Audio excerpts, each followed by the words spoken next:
वर्तमान समय में हमारे छत्तीसगढ़ प्रदेश में कोरोना की जंग जारी है। पिछले कुछ दिनों से आप सब लोग देख रहे होंगे कि इसमें कोरोना की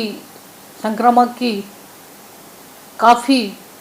संख्या बढ़ी हुई है और ऐसे समय में मैं आप सब लोगों से अनुरोध करना चाहती हूँ कि प्रशासन द्वारा जो दिशा निर्देश दिए गए हैं उसका आवश्यक रूप से पालन करें और सावधानी रखें। इसके लिए बहुत ज़रूरी है कि साथ साथ अपना खुद का आत्मबल और विशेष तौर पर धैर्य रखें।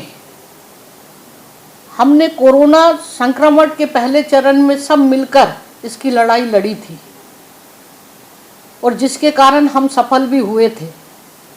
ऐसे ही अगर हम सब मिलकर इस बार के जो कोरोना का जो संकट हमारे प्रदेश में आया है संक्रमण का, अगर हम एकजुट होकर इसमें लड़ाई लड़ते हैं तो इससे भी हम जल्दी ही हम संक्रमण मुक्त हो सकते हैं।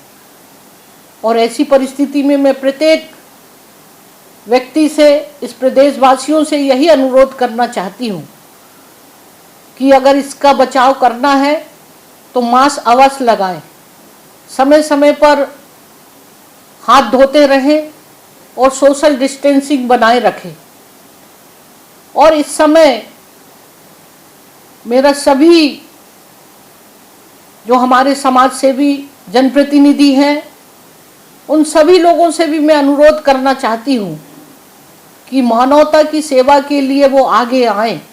और जो भी हो सके अपने आप उनकी जान बचाने में जो भी मदद कर सके, ये बहुत बड़ी आपकी समाज की सेवा, मानव की सेवा होगी और राष्ट्र की सेवा होगी। ये एक ऐसा समय कभी किसी ने देखा और ना ही सोचा होगा, लेकिन जिस परिस्थिति से पूरा प्रदेश क्या, देश क्या, दुनिया जूझ रही है और इस समय हम सबका कर्तव्य होता है कि हम मानव की जान कैसे बचाएं। और इसके लिए हम सब एकजुट होकर मिलकर आगे आएं और समाज को जागरूक करें और ये भी प्रयास करें कि वर्तमान में जो वैक्सीन आई है वो अवश्य रूप से सबको लगाना बहुत आवश्यक है, जिससे कि आने वाले समय में हम अपने आप को इससे हम बचा सकते हैं। और इसीलिए सभी लोगों को आप जागरूक करिए कि ज़्यादा से ज़्यादा वैक्सीन वो लगाएं और अपने को स्वस्थ रखें। और साथ ही जितना भी जो भी आवश्यक हो सकता है गरीबों के लिए, मजदूरों के लिए, जो बेचारे आज जिनके पास किसी भी तरह का कोई साधन नहीं है, दवाई नहीं है, ऐसे लोगों के लिए भी आप क्या हो सकता है उनके लिए स्वयं भी इसके लिए अगर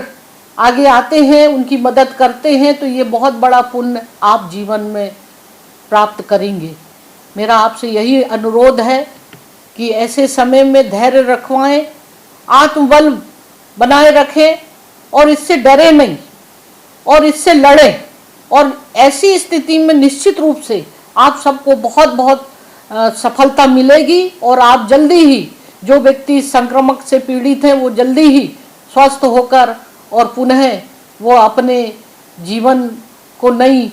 जिंदगी के साथ फिर से वो अपना जीवन प्रारंभ कर देगा। मेरी शुभकामना है आप सब लोगों के लिए कि आप जल्दी स्वस्थ हो जाएं। भगवान आपको स्वस्थ रखे, दीर्घायु हो और आपका जीवन उज्जवल हो, यही मेरी प्रार्थना है।